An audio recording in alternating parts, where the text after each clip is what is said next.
Nagulat ako sa tanong. Nagsha-shuffle yung words sa utak ko. Ganun pala yung possible na questions pag nag-a-apply ka ng trabaho.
Nah, memang galing mo ulit ni Barbie ko to.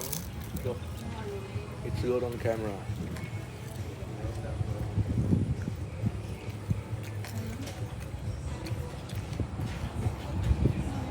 Shut up.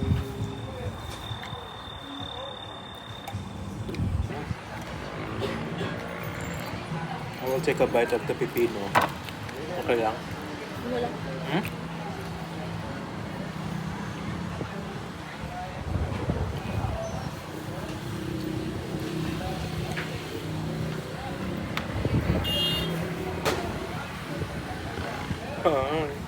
Mahal.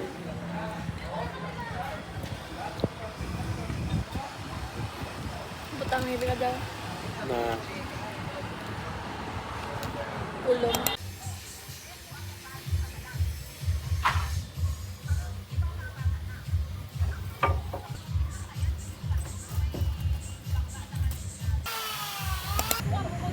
Hello vlog. Just so you know, this is not dumi, but it looks untidy. I did my hair dye yesterday. I dyed my hair black. And look at this. I DIY, so this is the result. And this is the result. Don't bash me because of this. I'm fine. I don't have gangrene. It's just dye. Say hi. Say hi to the vlog. And look at my tummy. Can you speak to the vlog? Can you speak to the vlog?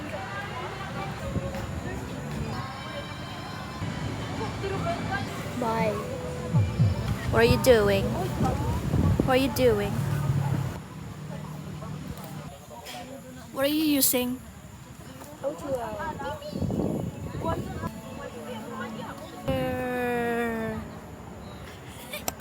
So hello guys, today is February 3 and kahapon nag-interview kami sa hospital na ina-applyan ko. Alam nyo ba, parang ayoko i-share. Ako kasi yung klaseng tao, na-overthink ko lahat yung sinabi sa akin, yung mga comments about sa akin. I take it seriously. Pero yun yung one of my greatest lessons this year. Huwag talaga i-personal yung sinasabi ng tao tungkol sa'yo. Kasi they will not matter in the future.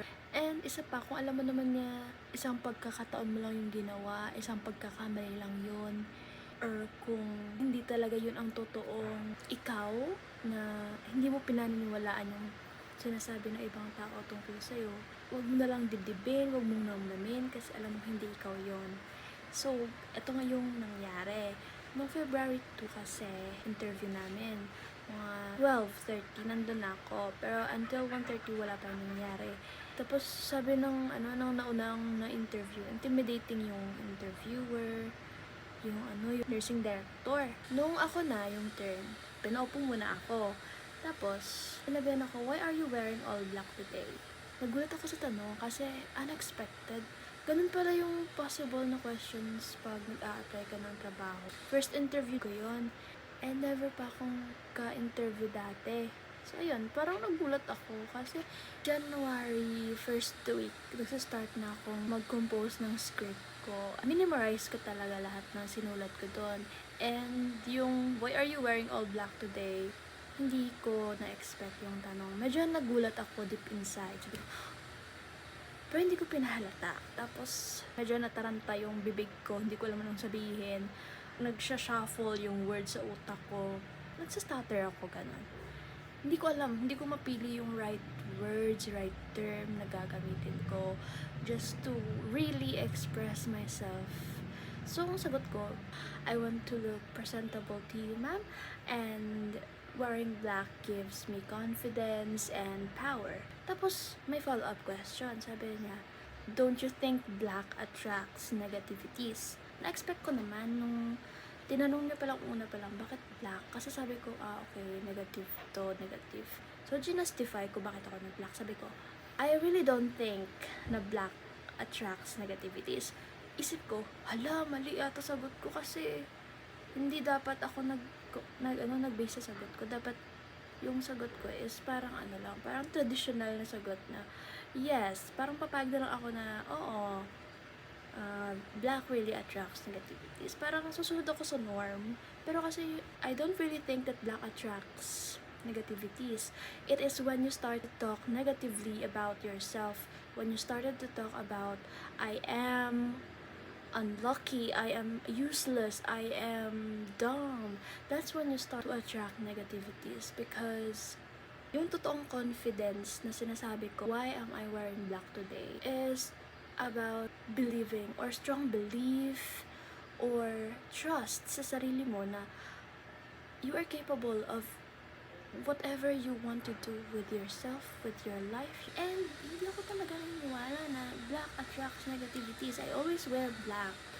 And never ako nagka-encounter na masama. Wala akong na-encounter na gano'n. Pagkatapos ng interview nun, parang feeling ko, parang warm-up question yon. And then, yung formal question na, tell me about yourself. And describe FDAR. Tapos, give me an example of FDAR. Ganun lang yung question sa akin. Pero yung number 1 talagang question, no, warm-up question siguro yon, hindi ko na ace. Kaya hindi ko na paghandaan. Pagkatapos ng interview, in-overthink ko. Sabi ko, wala, baka mali yung sagot ko. Baka isipin ni ma'am na iba ako mag-isip. Ngayon, ay naisipan ko mag-vlog dito kasi gusto ko lang sana realize to in the future. Parang naghahanap ako ng validation ba? Kasi pagkatapos kong sagutin yun, napapaisip ako, parang hindi talaga ako nabibelong. Parang iba yung mindset ko. Tapos baka hindi maganda yung impression ko. And sana naman through this vlog, may makakaintindi sa akin. Ako lang ba talaga yung mahilig magsuot ng black? Most especially kapag formal. Yung purpose ko lang talaga is to cover myself with confidence by wearing black clothes. Yun lang. Oh, I feel so bad na ganun yung sagot ko. I feel so bad. Really. Pero, I'm so proud of myself that I still remember about FDAR. I'm hungry. I don't know what I am craving. I'm just hungry. I wanna go out and buy something outside.